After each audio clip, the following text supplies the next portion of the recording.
ठीक तरह से इलाज हो, उन्हें भी गवर्नमेंट स्कीम के तहत रिलीफ मिले। और जैसे आज सुबह ऐलान हुआ है, जहाँ जहाँ कीमती जानें गई हैं उन लोगों को हम वापस नहीं ला सकते, लेकिन कम से कम उनके गम में शरीक होके उन घरों को हम थोड़ा सा रिलीफ पहुंचाने का काम करेंगे। उमर साहब, आज आप जम्मू में थे, you had a first hand stock of the situation there, so after March जो अब सीज फायर का है, व्हाट्स योर प्लान? अब नुकसान बहुत हुआ है। नुकसान जम्मू शहर में हुआ है, लेकिन जम्मू शहर से बाहर अगर हम बात करें, पुंछ शहर को बहुत ज़्यादा जो है डेवस्टेट किया हुआ है। कल रात को रजौरी में बहुत नुकसान हुआ। टंगधार पहले दिन से निशाना बना है।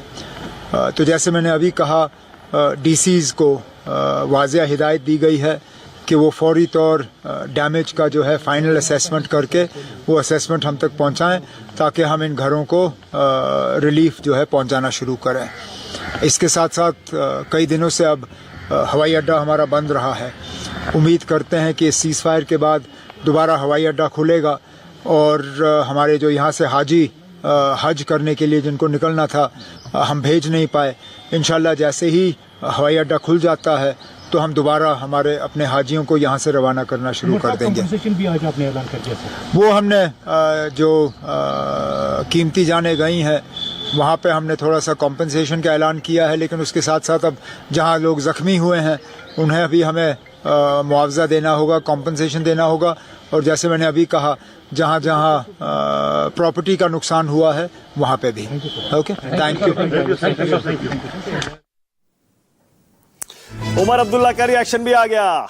जम्मू कश्मीर के मुख्यमंत्री उमर अब्दुल्ला कह रहे हैं अच्छी बात है रुक गया युद्ध, लेकिन जिन लोगों का नुकसान हुआ उस पर भी ध्यान देना होगा। और देखिए, विदेश मंत्रालय हमारा साफ साफ कह रहा है कि आज शाम 5 बजे से जो सीज फायर हुआ है ये भारत ने अपनी शर्तों पर किया है, हमने अपनी शर्तों पर किया है। डिटेल्स नहीं बताई हैं, यानी पर्दे के पीछे क्या हो रहा है फिलहाल कोई नहीं जानता, लेकिन बहुत जल्दी ये शर्तें और डिटेल्स सब सामने आ जाएगा 5 बजे से ही।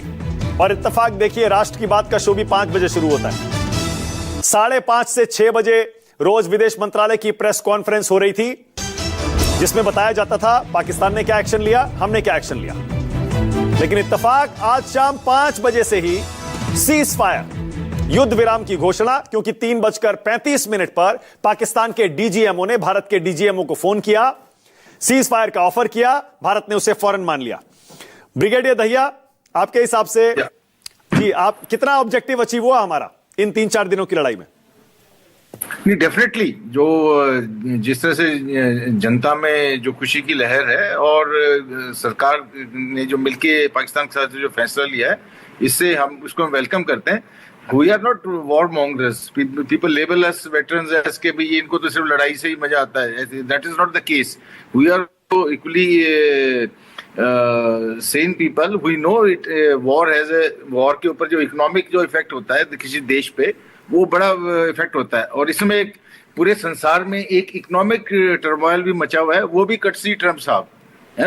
और जहां तक हमारा लिमिटेड ऑब्जेक्टिव अगर था कभी टेररिस्ट कैंप्स को डिस्ट्रॉय करना और सिर्फ एक मैसेजिंग करना, अगर लिमिटेड ऑब्जेक्ट था सिर्फ मैसेजिंग का, और उस मैसेजिंग से ही अगर पाकिस्तान मान गया है कि वो आगे से ऐसी कोई कार्रवाई नहीं करेगा, तो we welcome it with full heart, wholeheartedly. लेकिन इसमें कुछ क्वेश्चन भी रेज करते हैं, और इसके अंदर मैं, जो I am not a political man, but I am sure some ammunition has been given to the political opposition also in this. But we welcome it, and it's a way forward. But only history will judge this decision. And हम तो चाहते हैं कि terrorism, हमारे जो कश्मीर में जो tourist हैं, कश्मीर हमारा देश का एक बहुत सुंदर हिस्सा है, और हम चाहते हैं कि हमारे लोग जैसे पहले कश्मीर में घूम रहे थे उससे भी और ज्यादा नंबर में वहां पहुंचे, ताकि पूरा देश देखे, संसार देखे, और कि हमारी इकोनॉमिक प्रोग्रेस का जो पाथ है। क्योंकि लड़ाई से आम जनता को जो आघात होता है वो भी एक सोचने की बात है, और हम चाहते हैं कि हमारी जो इकोनॉमिक जर्नी है वो फले फूले और हम देश की one of the very soon we should be the Sanjeev Trivedi को लाइए, संजीव त्रिवेदी को लाइए, संजीव को जरा स्क्रीन पर लाइए। संजीव, क्या कोई और डेवलपमेंट, कोई और खबर इस संबंध में? संजीव।